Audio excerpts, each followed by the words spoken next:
Greetings guys, girls, and non-binary pals, and welcome back to another video. I hope that you are well, and I hope that you are fighting, because there's a lot to be fighting for. As usual, there will be a link in the description to the page on my website with a bunch of petitions, donations, emails to send to MPs, etc, etc. Now today, yet again, I have moved. I am in a different corner of my room. I rearranged my entire bedroom because there was no room for my desk, which I still have not built. But so now I'm here. I can fit my nice little plaque over here. But I'm probably going to move again once I build my desk. I don't know. I also got a new light, so finally the lighting is better. And I have a new camera coming. So in a few videos time, I will have an actual proper good setup. I'm so sorry it's taken this long. I'm still very, very new at this, and I only just got my first paycheck.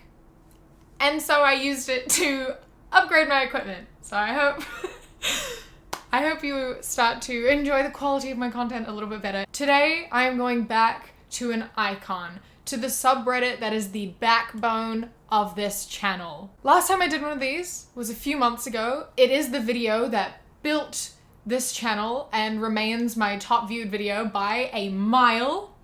So I thought, hey, why don't we try that again?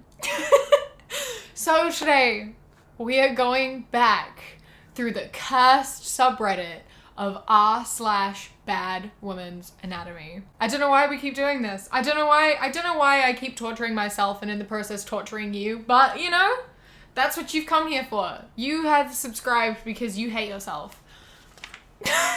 Are we ready? No. Will we ever be? No. In celebration of this beautiful Reddit, I am wearing some anatomically correct vulva and clitoris from Fruit and Vag on Depop because I thought, you know, how fitting. So let's dive in. Let's dive in. All right.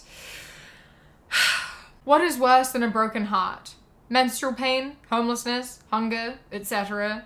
As a guy, I think menstrual pain is a myth. And I, sir, am a woman who does not have balls. So I think that you're all over exaggerating. It doesn't actually hurt getting kicked in the balls. You just want an excuse. You just want an excuse? That's all it is, really. I said it. I said it. That's just the way it goes. Woman in coma gives birth, and now police want DNA from male workers at healthcare facility. As they should. I don't think DNA tests should be done. Let's receive it as a miracle like we have the Virgin Mary's birth. Or is man too intelligent to ever believe in something so extraordinary that new life somehow produced itself while this woman was in a coma? Perhaps she had a dream of having a sexual encounter with her husband that her body thought it was real enough to produce a pregnancy. Or perhaps... Oh, yes. Yes, we are too intelligent to believe a miracle like this would happen. We are too intelligent for that. You could have just stopped it there. Man is too intelligent to think a miracle like this could happen. Yeah, because that's... You have such an intense sex dream that your body produces sperm? How? What? Even then though, right, if they did a DNA test, they would find that it was a miracle.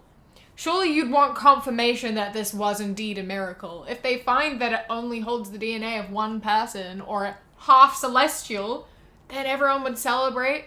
There'd be a freaking miracle. Regardless, DNA test is required. What would you do if you woke up in the opposite gender's body? Having an inverted penis, and instead of having a prostate we can't physically touch, I have a nice little cervix that can be crushed with my fingers or a fat cock. Sorry, you asked. Okay, I'm just gonna unpack this real quick. You can touch the prostate. You are just choosing not to because you don't want anything inserted into you. So, lie, straight up. If you want your prostate touched, you can do that. Don't be acting like you can't. Secondly, inverted penis? I don't think that's how this works. And then the rest, crush a cervix? Are you unfamiliar with the term, or the question confuses me? That is not something desired. Well, who knows? After all, I'm a dude. Generally, I know when I've pierced a cervix. Oh, I just felt my entire, like, I just, that makes me really uncomfortable to hear those words put together. No. Listen, if you actually pierce a cervix, what you'd hear is not a moan, but a bloody murder scream. It's not meant to be pierced, and it's described as one of the most painful experiences the body can endure. I have no idea what you meant to describe. Do you mean hitting the G-spot? Yeah, literally the most awful pain I've ever felt was when I was getting my Marina. Oh my God, words can... It makes me feel nauseous just remembering that pain. Having something put through your cervix is just not a good time. Worth it? The results? Worth it. I 100%, if you're looking for a form of birth control, I would 100% recommend the Marina. However, the pain, the cramping, and these, please, can we stop? No crushing cervixes, please. Please. This is not a pleasurable experience for anyone. For straight couples, there's one key difference between sex for the male and the female. A woman gets a penis inserted into her, while a man gets to insert his penis into someone else. That's all nice and good. Sex is pleasurable for both genders, but from what I've discovered, only one gender has to save room in her body if a penis is to go into it, meaning that sometimes, if you've eaten a hearty meal, there isn't enough room. Sure, women can eat and then have sex, but they really can't eat a lot. You know the saying, you can always make room for dessert. Well, you can't always make room for a dick. Especially if you've eaten just... Oh no, honey. Honey, I feel like a lie has been told to you. This feels like his wife didn't want to have sex with him after a big meal, so she was like, no, I ate too much. There's no room. That's why I'm saying no, because no, did you not know that? We can't have sex after I eat a big meal. That's just biology. And this man was fully just like, yeah, that adds up. Now, I don't think it's necessary to have an excuse to not have sex. I think that it's really unfortunate that a lot of people feel like they have to have excuses to not have sex. They can't just say no to a partner because they don't want to. Like, saying, no, I don't want to is a completely valid response. And the fact that so many people, myself included, feel like there has to be an excuse to saying no. Can we just normalize saying no to a partner? Like, you're not always in the mood. You don't always want to have sex. And that is totally okay. It's nothing to take personally. It's nothing to do with your partner. It's just all about how you feel. So although it's very funny, and I do think that is quite literally, I do think that is what has happened here. Normalize saying no to a partner, okay? Some dude trying to make me cum my clit. The accuracy and the fucking movement, like I can visualize this. I know this exactly. It's so funny. And there's so many cis men who you can tell them where it is and they will still not be there. They just move. They're like, no, I know what I'm doing. What are you, my guy? I literally paid someone to stab me and now have a gold ball directly on top of my clit, and cis men still manage to miss. How? How could I make it any more obvious to you? Gold ball, telling you, and still this. It's hopeless. It's hopeless. Please listen to your partners and pay attention, please. You can't not have a uterus, love. I'm sure you got it wrong. Need uterus to pee and stuff. Since you need a uterus to pee, and a uterus is where the baby is, does that mean cis men also have uteruses then? Which means that cis men must be getting periods too, and are able to carry babies, and yet we're putting it all on the cis women. That seems ridiculous. This is very unfair. I would like to speak to the manager. But regardless, even if we're talking about just women, because for some reason women and men store pee in different places, I think I said this the last time I did this. Does this mean that when you're pregnant, your baby is just like floating in pee? Is that what? And every time you pee, you just like pee out baby juice? Ew, what? But they're not the exact same product. Men and women are biologically different. If a woman were to, for example, use a razor marketed towards men, she would skin herself alive because women's skin works different than men. Oh, honey. A couple weeks ago, I made a video on r/pointlessly gendered, and I was laughing at like skincare for men versus women and the fact that they have to do them as two separate things. And I got a lot of comments saying, well, men and women do have different skins because they have different hormones. And this goes into play here too. That's sort of like saying all men produce the same amounts of each hormone and all women produce the same amounts of each hormone. That's just not true. Everyone has different hormone levels. Some women have decently high testosterone levels and some men have decently high estrogen progesterone levels. Like that's how it works. Everyone has fluctuating amounts of hormones. So the obvious solution for this, to not be gendering everything, is to do things by skin type, because some men are gonna do better with women's skin products and vice versa. So why don't we just stick to oily skin, dry skin, sensitive skin? Like, it's really not that difficult. You don't have to gender things. In terms of razors though, those are the same. Those are exactly the same. They just want to add pink tax. That's all it is. Make pink, increase price, more sales. That's all it is with razors. There's no difference. Men's razors are better. If you're gonna be shaving anything, men's razors, they're sharper, they're cheaper, they're just better. That's my advice. Although I don't really shave. I haven't shaved my legs the entirety of COVID, and I'm now as attached to my leg hair as it is to me. Anyway, stop pointlessly gendering products. Nothing is gonna happen. LMAO, I just remembered when I told a doctor I hadn't had my period in 2 years, and he told me it's because I'm a creative person and all my energy is focused in my brain instead of in my ovaries. Did you go to medical school, sir? Literally, he was like, what do you do for work? And when I said I'm a writer, he was like, aha, that solves it. Sir, how do you become a doctor if you don't know anything about the female reproductive system? How did this happen? How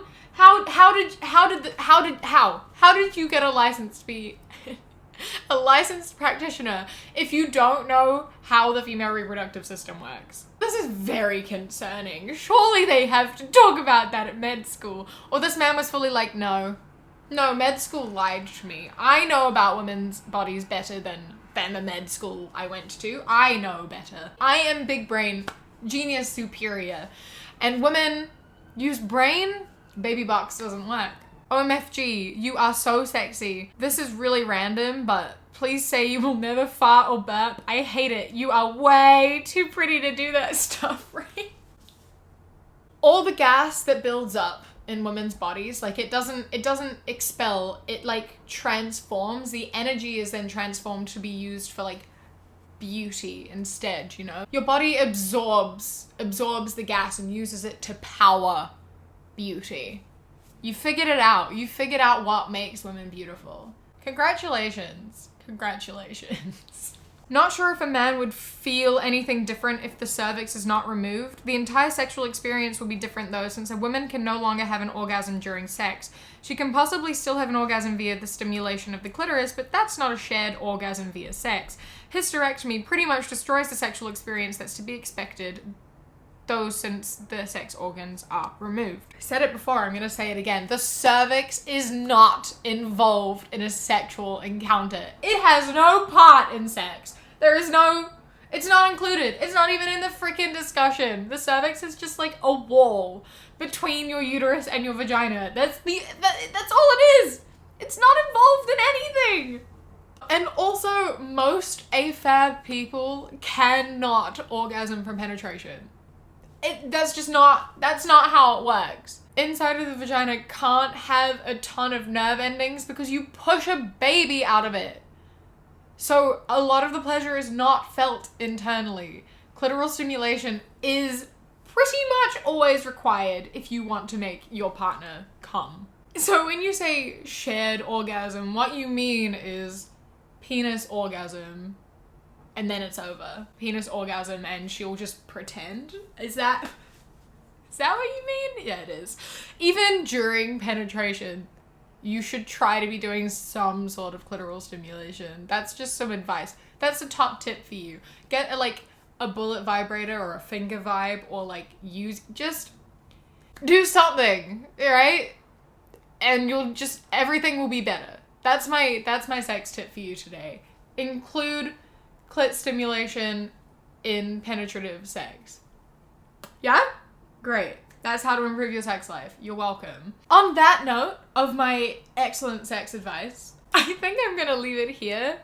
I had a great time. This was greatly amusing. My mood went from here to here. Oh, that was so entertaining. I hope that you enjoyed as well. I hope that this has made you laugh. Don't forget to like and subscribe. I'm trying to hit 200k by my 21st on January 14th, and we are so close. So please subscribe. I will love you forever. I am here for you every 3 days with more content where we can laugh at people. A huge thank you to my Kiwi Fruit channel members whose names are up on the screen right now. And a massive thank you to my channel member of the day, the Queer Kiwi's wife. Excellent name. I love you. Top tier. Brilliant. I love you. Thank you so much for joining. I love and appreciate you endlessly. If you would like to become a channel member, you can click the top link in the description or the little blue join button. I would love to have you. You get my videos a day early and 10% off my shop, which has something new coming very soon. Look how cute this is. I love it so much. The hoodies and sweatshirts are made from 85% organic, sustainably sourced cotton and 15% recycled polyester, and they are fair wear and vegan PETA certified, and they're so soft and so comfy. So they're ethical, or as ethical as they can be, as well as just being super cute, super warm. I love them so much, and I hope that you do too. They are coming out, I believe, December 8th. So keep your eyes out for that. 10% off if you're a channel member. So yeah. Thank you so much for coming. Don't forget to follow me on Instagram, The Queer Kiwi, and Twitter, That Queer Kiwi. I post there every single day, and I would love to see you. Enjoy the rest of your day. Stay safe. Keep fighting. I love you. Mwah. And when you close your eyes, you